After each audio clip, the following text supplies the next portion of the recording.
Selain melakukan kegiatan seks di sebelahnya mayat si Robert Bekowitz ini, mereka juga memutilasi alias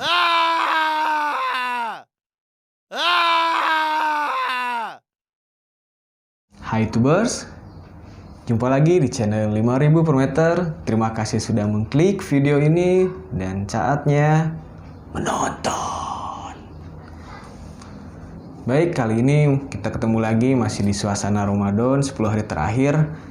Semoga puasanya masih terjaga dan tetap semangat mengejar malam Lailatul Qadar. Kali ini saya akan menceritakan sebuah kejadian pembunuhan yang pernah terjadi di masa lalu yang sempat menghebohkan seisi kota. Langsung saja kita ke cerita.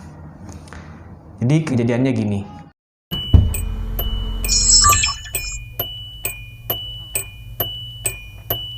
Pada tanggal 28 Juli tahun 1928 di kota Detroit, Michigan, negara bagian Amerika Serikat, pernah terjadi sebuah pembunuhan yang sempat menghebohkan seisi kota tersebut.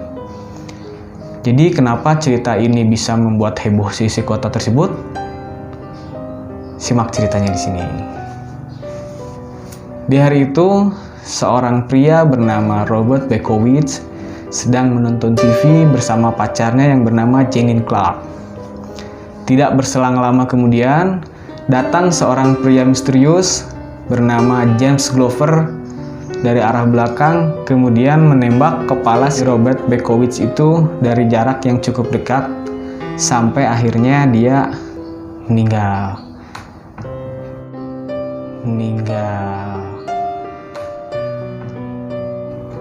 Dan yang aneh, saat peristiwa penembakan tersebut, si pacarnya ini atau si Janine Clark ini tidak merasa ketakutan atau kaget sama sekali. Jadi ya dia hanya merasa kaget dengan suaranya aja gitu, tapi tidak kaget dengan pembunuhannya. Ternyata diketahui kalau si James Glover ini adalah selingkuhannya si Janine Clark. Jadi mereka bersekongkol untuk membunuh si Robert Bekowitz ini. Nah, setelah si Robert Bekowitz meninggal, tubuhnya itu tidak langsung dibuang, disembunyikan, atau dihilangkan jejaknya, tapi justru malah ditelanjangi, diikat tangannya, dan disimpan di suatu ruangan di rumah itu untuk kemudian dijadikan bahan bercandaan dan bahan kekejaman. Setelah mereka membunuh si Robert, mereka lantas mengkonsumsi obat-obatan terlarang atau narkoba dengan berbagai macam jenis. Setelah itu mereka melakukan kegiatan-kegiatan seks di sebelahnya mayat si Robert ini. Jadi mereka nge-play mungkin. Ya, sange. Selain melakukan kegiatan seks di sebelahnya mayat si Robert Bekowitz ini, mereka juga memutilasi alias memotong-motong tubuh si Robert ini menjadi 14 bagian dan menusuk-nusuknya sampai 100 kali. Jadi ya entah apa yang ada di otak mereka. Gila kali ya. Nah, setelah mereka memutilasi, nggak sampai di situ tuh. Mereka juga menjadikan bagian tubuh si Robert Bekowitz ini jadi bahan-bahan untuk mereka foto. Nah, diketahui juga di situ ada foto ya, si Janine Clark itu sedang memegang gergaji besi dalam keadaan telanjang sambil memutilasi, dipoto lah sama si James Glover ini. Maka giliran tuh udah si Janine Clark dipoto, si James Glover pun dipoto dengan keadaan telanjang sambil memutilasi juga.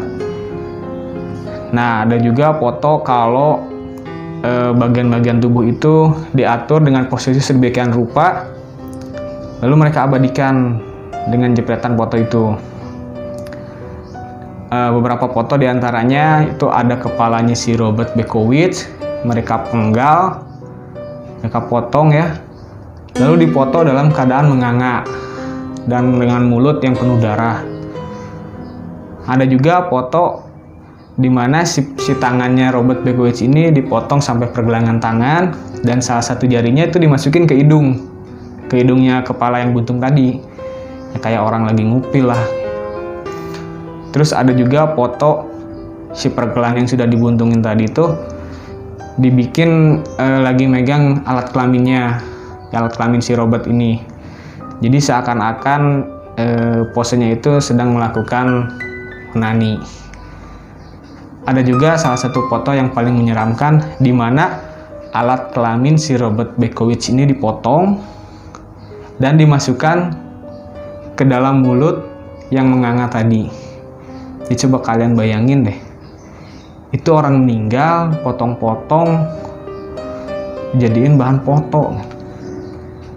Ya, nggak tahu lah. Nah, setelah 3 hari kemudian, mungkin karena mereka udah bosen atau karena mereka udah merasa bau, kan 3 hari mayat mungkin udah mulai bau busuk ya. Si Janine Clarke ini menelepon ke pihak berwajib, dia menceritakan tentang pembunuhan tersebut dan dia mengaku kalau si Janine Clarke ini berada di bawah intimidasi atau ancaman dari si James Glover. Jadi dia berdalih ke polisi kalau ternyata dia itu diancam sama si James Glover untuk melakukan kegiatan-kegiatan keji tadi. Akhirnya polisi datang ke rumah dan langsung mengamankan mereka. Tapi si James Glover tidak begitu saja menerima. Dia melakukan pembelaan juga di depan pihak berwajib.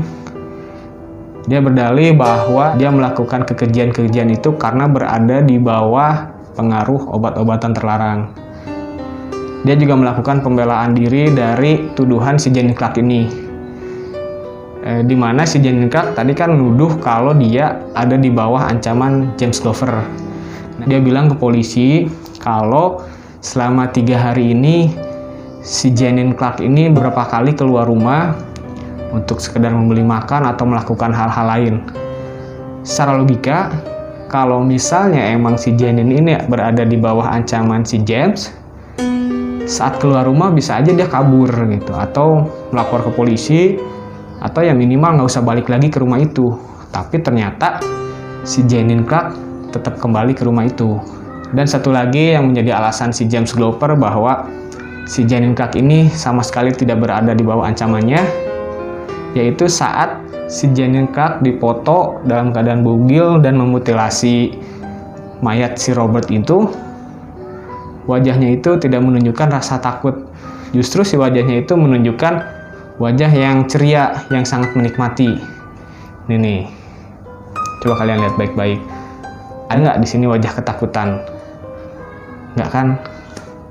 Nah, akhirnya karena polisi tidak percaya dan mereka sudah melakukan pembunuhan, apapun alasannya mereka tetap ditahan dan diadili oleh pihak kepolisian.